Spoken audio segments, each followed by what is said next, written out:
반갑습니다. 여러분들에게 꿈과 희망을 주는 F4비자닷컴입니다. 이번 강의는 파차이 정보처리 기능사 필기 제1강 컴퓨터의 구성 강의 시작하겠습니다. 네, 우선 강의 노선도가 보이는데요. 이 강의 노선도는 전체적으로 강의가 어떻게 구성되어 있고 지금 내가 어디쯤 학습하고 있는지 한눈에 알기 쉽도록 제가 한번 만들어 봤는데요. 여러분들 지하철이나 버스 타시면 노선도 보이잖아요. 그걸 제가 한번 흉내 내봤습니다. 자, 첫 번째 줄은 제1과목 전자계산기 일반이고요.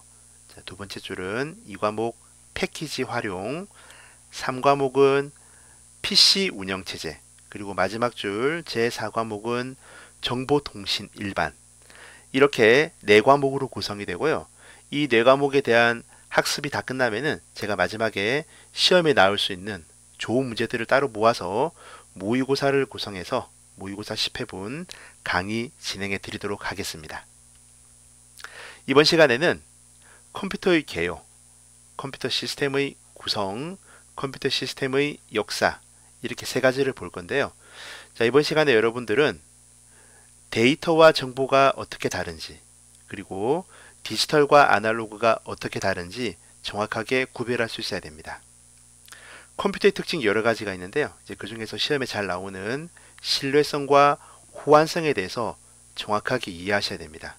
마지막으로 컴퓨터 세대별로 사용했던 기억 소자가 있는데요. 그 기억 소자들을 구별할 수 있으면 되겠습니다. 자, 먼저 컴퓨터의 개요입니다. 과거에는 이 컴퓨터를 보통 전자계산기라고 됐는데요. 한자는 그렇게 쓰는 것 같네요. 그래서 우리가 전자계산기라는 표현보다는 요즘에는 그냥 컴퓨터, 영어는 몰라도 되는데요. 컴퓨터가 되겠네요. 이 컴퓨터는 입력된 데이터를 프로그램으로 처리하여 그 결과인 정보를 출력해주는 시스템을 컴퓨터라고 합니다. 예를 들어서요. 자, 컴퓨터가 보이는데요. 이 컴퓨터에 10 더하기 20이 뭐냐 하고 입력을 했습니다. 그러면 이 컴퓨터가 처리하겠죠? 처리된 결과 얼마죠? 네, 그 30을 우리에게 출력해 줄 겁니다. 보여줄 거예요. 자, 또 예를 들어서요. 사랑해라는 한국어를 중국어로 번역해 달라 하면 컴퓨터가 처리하겠죠? 그리고 처리된 결과인 我爱你를 보여준단 말입니다. 그러면 컴퓨터에 입력된 10 더하기 20이라든지 이런 사랑해, 이걸 우리가 데이터라고 하고요. 데이터 자료, 데이터라고 하고, 그리고 출력된 결과, 이거를 정보라고 합니다. 차이점 아시겠죠? 컴퓨터에 입력되는 거는 데이터, 처리되어서 출력되는 거는 정보가 되겠습니다. 그래서 이 데이터에 대한 정확한 정의는 인간이나 기계가 감지할 수 있도록, 알 수 있도록 숫자, 문자, 기호 등을 이용하여 형식화했다고 합니다. 자, 여기서 말하는 숫자, 문자, 기호, 예를 들어서요. 숫자, 문자, 기호 등을 이용하여 컴퓨터나 우리 인간이 알 수 있도록 형식화한 것을 데이터라고 하고요. 자, 그리고 정보는 이 입력된 데이터를 처리할 거 아니에요. 그래서 그 처리된 데이터를 처리해서 얻은 결과, 이걸 우리가 정보라고 합니다. 시험에서는요, 정보는 잘 안 나오고 보통 데이터, 얘가 여러 번 나왔습니다. 자, 데이터는 보통 우리가 자료라고도 합니다. 우리말로 자료라고 하고 또는 뭐 데이터라고 하고, 시험에는 자료라는 표현, 데이터라는 표현 둘 다 나옵니다. 이 데이터는 두 가지로 분류할 수가 있는데요. 자, 첫 번째 디지털 데이터, 그리고 두 번째는 아날로그 데이터로 구분할 수가 있습니다. 이 디지털과 아날로그가 어떻게 다르냐? 자, 제가 그림 하나 보여드릴게요. 지금 보시면 체중계, 우리 몸무게 재는 체중계가 있는데요. 이 체중계가 바로 디지털 체중계입니다. 이 디지털이라고 하는 것은 숫자라고 표현되어 있는데요. 지금 57.8kg이죠. 자, 그 다음에는 57.9kg일 겁니다. 그러면 57.8하고 57.9kg 사이에는 몸무게가 존재하지 않나요? 그건 아니죠. 하지만 편의상 딱딱 끊어서 표현을 합니다. 자, 그 다음에는 58.0 되겠죠. 58.1 이런 식으로 끊어서, 다시 말해서 불연속적으로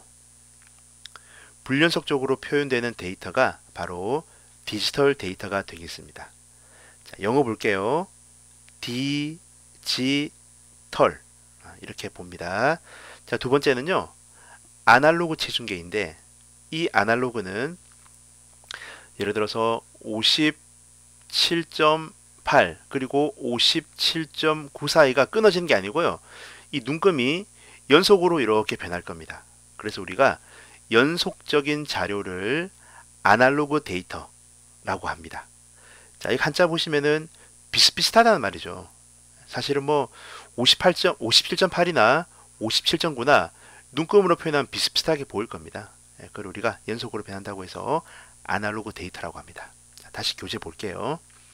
자, 디지털 데이터는 불연속적인 데이터를 의미하고, 자, 예를 들어서 이따 문제 풀어 볼 건데요. 연필의 개수라고 나와 있습니다. 연필이 한 자루, 뭐 두 자루 또는 세 자루 이렇게 될 거 아니에요. 연필이 예를 들어서 한 자루에서 뭐 두 자루로 바뀐다 이렇게 표현 안 하잖아요. 자, 두 번째 아날로그. 아날로그 데이터는 가장 대표적인 게 바로 시간입니다. 우리가 뭐 1시부터 2시까지 갑자기 확 바뀌나요? 그게 아니라 연속으로 바뀌게 되어 있습니다. 온도도 마찬가지입니다. 뭐 지금 16도인데 뭐 그다음 17도가 될 거 아닙니까? 갑자기 확 바뀌는 게 아니라 연속으로 바뀌고요. 자, 길이는 우리가 키라고 해볼까요? 키가 160cm인데 요게 161cm로 자란다고 할 때 갑자기 확 바뀌는 게 아니라 연속으로 바뀌더라. 전압도 마찬가지입니다. 컴퓨터의 특성 여러 가지가 있습니다. 굉장히 빠르고 정확하고 대용량, 많은 데이터를 처리할 수가 있고, 범용성, 특정 목적이 아니라 우리가 컴퓨터를 뭐 게임할 수도 있고 문서를 만들 수도 있고 음악을 들을 수도 있고 여러 가지 다양한 목적으로 사용을 합니다. 여기까지는 시험에 잘 안 나오고요. 자, 중요한 게 신뢰성하고 호환성이 시험에 여러 번 나왔습니다. 자, 우선 신뢰성이 뭐냐? 신뢰성이라고 하는 것은 컴퓨터가 담당하는 기능을, 자기가 맡은 기능을 원활하게 잘 수행을 하는 걸 말합니다. 자, 예를 들어서요. 컴퓨터에 1 더하기 2가 뭐냐 입력을 했습니다. 그럼 컴퓨터가 처리하겠죠. 컴퓨터의 담당 기능은, 가장 기본적인 담당 기능은 계산하는 겁니다. 그래서 그 계산한 결과인 3을 보여줄 거라는 말입니다. 처리하는 프로그램이 정확하고 입력된 데이터가 정확하다고 하면은 컴퓨터는 계산된 결과인 정보를 정확하게 보여줄 겁니다. 그래서 그만큼 신뢰성이 높다라고 표현할 수가 있고요. 이 신뢰성을 다른 말로 우리가 정확성이라고도 합니다. 이게 정확하게 뭐 둘이 똑같은 건 아니지만은 비슷하다고 보시면 될 것 같아요. 자신의 담당 기능을 원활하게 수행할 수 있기 때문에 그만큼 믿음이 가고요. 신뢰성이 있고 또 정확하다는 말이겠죠. 자, 두 번째 호환성입니다. 이 호환성은 어떤 프로그램이 컴퓨터의 기종에 관계없이 어떤 컴퓨터라도 잘 수행되는 것을 말합니다. 자, 예를 들어서 윈도우 10이라고 하는 운영체제가 있습니다. 이 운영체제는 컴퓨터의 기종, 컴퓨터 종류에 상관없이 수행이 잘 됩니다. 데스크탑이든 노트북이든 태블릿 PC든 스마트폰이든 컴퓨터의 기종이 뭐예요? 기계 종류를 말하잖아요. 종류에 상관없이 수행이 잘 되는 거고요. 자, 여러분들 스마트폰 다 쓰고 계실 건데요. 스마트폰에 카톡이 설치가 되어 있을 겁니다. 자, 그러면 내가 삼성 휴대폰 쓰다가 LG로 바꿨다. LG도 마찬가지 카톡 잘 돌아갑니다. 그래서 어떤 프로그램이 컴퓨터의 기종에 관계없이 잘 수행되는 것. 자, 아까 말씀드렸지만요. 제가 예를 들어서 윈도우 10을 사용하다가 컴퓨터가 A라고 하는 컴퓨터를 썼는데 이 고장이 나버렸습니다. 자, 그러면 A라는 컴퓨터 대신에 B라는 컴퓨터에다가 이 윈도우를 설치해도 잘 돌아가겠죠. 그래서 컴퓨터의 종류에 상관없이, 다시 말해서 컴퓨터를 서로 바꾸어 쓸 수 있는 성질이다. 그게 바로 호환성이 되겠습니다. 문제 풀어보겠습니다. 1번 인간 또는 기계가 감지할 수 있도록 알 수 있도록 숫자, 문자, 기호 등을 이용하여 형식화한 것을 무엇이라고 하느냐. 자, 우리 두 가지 배웠습니다. 데이터하고 그 다음에 정보를 배웠는데요. 정보는 데이터가 처리된 결과를 말하잖아요. 그래서 여기서는 숫자, 문자, 기호 등으로 형식화했다. 바로 데이터가 되겠습니다. 데이터는 영어로요. DATA로 씁니다. 데이터하고 발음합니다. 자, 2번 다음 중 정보의 개념과 의미와 관련이 먼 것은, 그러니까 정보랑 상관없는 게 뭐냐라는 문제인데요. 자, 우선 인포메이션, 패턴, 인텔리전스, 데이터라고 하는 이 보기가 나와 있는데요. 자, 우선 컴퓨터에 입력되는 그거를 데이터라고 하고요. 데이터가 처리된 결과, 우리 방금 배웠죠? 정보라고 하는데 이 정보가 영어로 인포메이션이라고 합니다. 여기 인포메이션. 영어는 몰라도 됩니다. 자, 그리고 이 정보를 좀 더 가공하면은 지식이 됩니다. 정보보다는 지식이 더 가치가 있는 거죠. 또 이 지식을 또 처리 또는 가공을 하게 되면은 지능이 되는데 이 지능을 영어로 인텔리전스라고 합니다. 여기 나와 있긴 한데요. 영어 몰라도 됩니다. 그리고 마지막 이것도 가공하면 지혜가 된다라고 하는데요. 자, 그러면 여기 보시면은 데이터, 그리고 인포메이션, 그리고 인텔리전스. 그러면은 관련이 먼 것, 상관이 없는 거는 뭐냐? 바로 2번 패턴이 답이 될 건데요. 이 패턴이 뭐냐면은 바로 지금 보여드리는 이러한 그림, 이걸 패턴이라고 합니다. 비슷한 문양들이 규칙적으로 바뀌는 걸 패턴이라고 하죠. 그거랑 정보랑 상관없습니다. 여기 패턴 보시면은 이 안에 어떤 정보가 숨어 있나요? 아니죠. 아무런 정보가 없습니다. 3번입니다. 일반적으로 디지털 타입, 영어로 나와버렸는데요. 여기 디지털이라고 하고요. 타입은 형태를 말합니다. 영어는 몰라도 됩니다. 이 디지털 타입의 양을 바르게 표현한 것은 이라고 했습니다. 자, 우리 아까 배웠지만은요, 디지털은 딱딱딱 끊어진다고 했습니다. 그래서 한마디로 말하면은 불연속적이다 라고 표현을 합니다. 하나씩 볼게요. 자, 시간의 흐름. 여러분, 시간은요, 연속으로 흐르나요? 아니면 딱딱 끊어지나요? 당연히 연속으로 흐르죠. 10시부터 11시까지 갑자기 확 바뀌는 게 아니라 연속으로 바뀌기 때문에 아날로그 타입이 되고요. 네, 두 번째, 연필의 개수.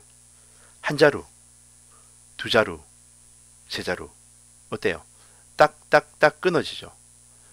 하나, 둘, 셋. 딱딱 끊어지기 때문에 바로 연필의 개수가 디지털 형태가 되겠습니다. 답은 2번이네요. 여러분, 교재에 보시면은 별표가 표시되어 있을 겁니다. 문제에. 이런 것들은 중요해요.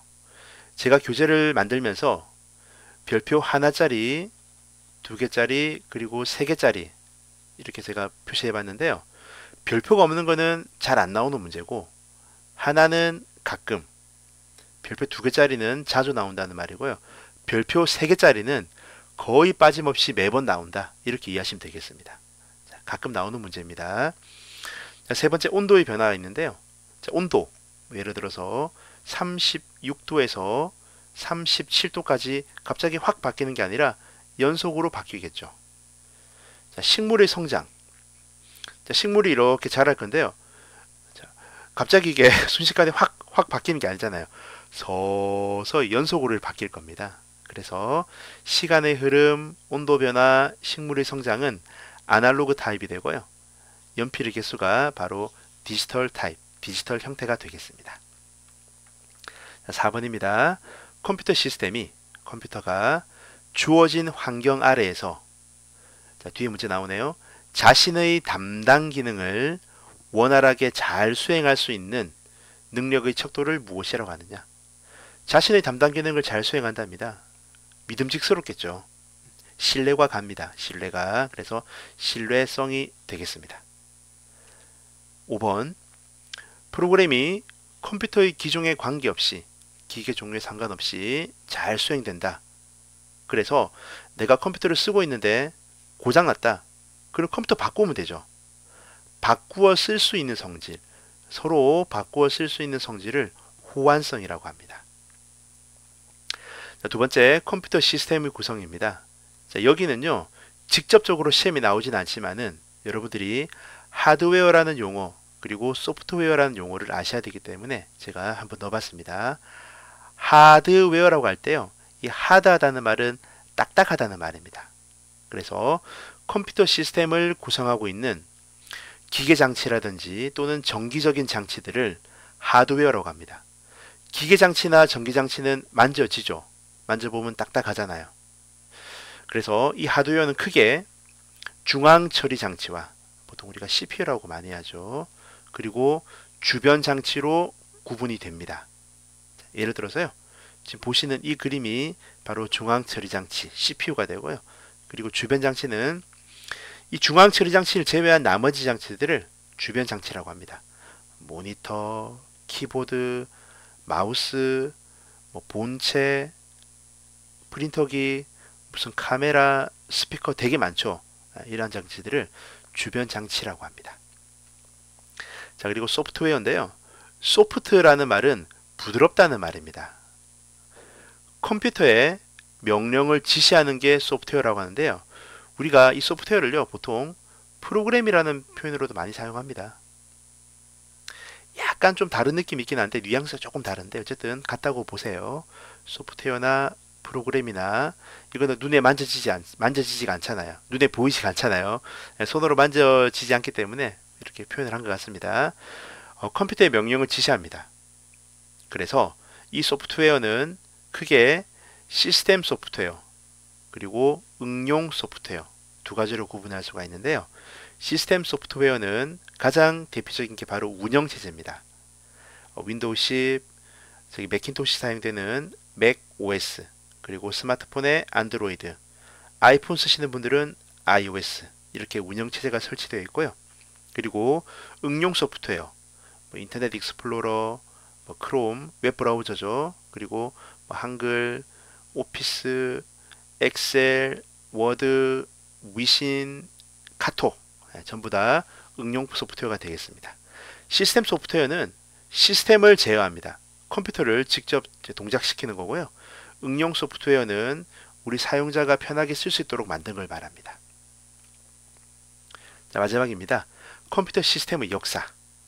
컴퓨터는 크게 1세대부터 5세대까지, 요즘에는요 6세대까지 구분하기도 한데 이제 시험에 그렇게 나오진 않고, 자, 우선 1세대 가장 초기의 컴퓨터를 말하죠. 자, 그때는 진공관이라는 기억 소자를 사용을 했습니다. 이게 사실은요 기억 장치입니다. 일종의 우리가 보통 기억 소자라고 하는데요. 소자는 작은 장치를 소자라고 합니다. 그래서 1세대에 사용되었던 진공관, 관은요 튜브 형태로 이렇게 생겼잖아요. 그래서 관이라고 이름을 지은 것 같고요. 그 다음에 진공이라는 말은 이 안쪽에, 이 안에는 공기가 없답니다. 그래서 진공관 사용되었고요. 그리고 2세대는 트랜지스터, 여기 다리가 3개 이렇게 연결하는 부분인데요. 트랜지스터가 사용되었고, 3세대는 집적 회로라고 합니다. 보통 우리가 마이크로칩이라고도 하는데, 집적 회로는 이 하나의 칩 안에 정말 많은 그런 장치들을 집적시켰다. 한자로 이렇게 쓰네요. 그래서 인테그레이티드 서킷이라는 표현을 쓰기도 한데요. 집적 회로고, 4세대는 집적을 시키는데요. 좀 더 많이, 좀 더 고밀도로 집적을 시켰다고 해서 고밀도 집적 회로라고 합니다. 또는 대규모 집적 회로라고 하는데요. 한자 보니까 여기 대규모인가요? 이 L은 large를 말합니다. 크다가 되고요. 그 다음에 5세대는 고밀도인데 그냥 고밀도가 아니라 초고밀도입니다. 훨씬 더 많이 모았다는 말이죠. 이게 여기서 말하는 V는 영어에서 very를 말한다. very는 매우 많다 한자 이렇게 쓰네요. 자, 그래서 다시 정리해 드릴게요. 1세대는 진공관, 2세대는 트랜지스터, 3세대는 집적회로, 4세대는 고밀도 집적회로, 5세대는 초고밀도 집적회로가 되겠습니다. 자, 이걸 어떻게 암송하시냐면요. 한번 들어보세요.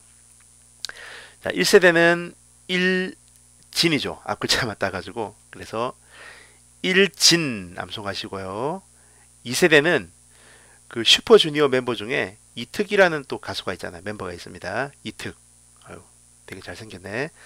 그리고 3세대는 3집. 얼마 전에 그 슈퍼주니어가 3집이 실제로 나왔답니다. 자, 그리고 4세대는 4고가 되겠죠. 뭐 자동차 4고. 그리고 5세대는 글자만 앞에 거 따면은 5초 이렇게 볼 수가 있습니다. 한번 연결시켜 볼까요? 저 과거에 일진이었던 학교에서 주먹 잘 쓰는 친구들 있죠. 일진이었던 이특이. 실제로 이특은 일진 아닙니다.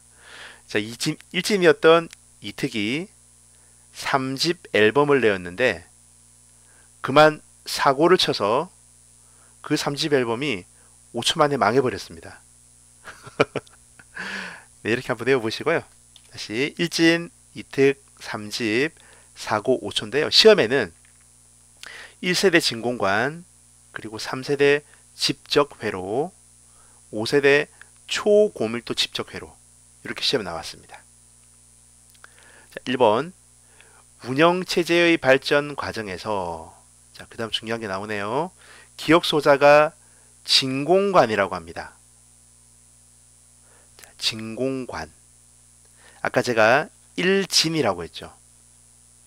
요거는 1세대가 진공관 해서 정답이 3번입니다. 2번 전자계산기를 컴퓨터를 세대별로 나눌 때 1세대부터 5세대까지 나눌 수가 있는데요. 제3세대에 해당하는 것이 뭐냐라고 했습니다. 아까 제가 앨범 몇 집이라고 했죠? 네, 3집 앨범이라고 했죠. 그래서 집적회로가 되겠습니다. 자, 마지막 3번입니다. 하나의 실리콘 칩 상에 10만 개 이상, 어마어마하네요. 10만 개 이상의 반도체 장치를 포함하고 있답니다.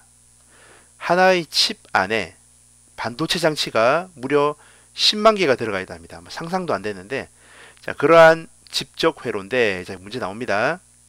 10만 개 외울 필요는 없고요. 여기 나오죠. 초고밀도 집적회로. 고밀도 집적회로는 LSI라고 합니다. 이게 영어가 Large Scaled Integrated라고 하는데요.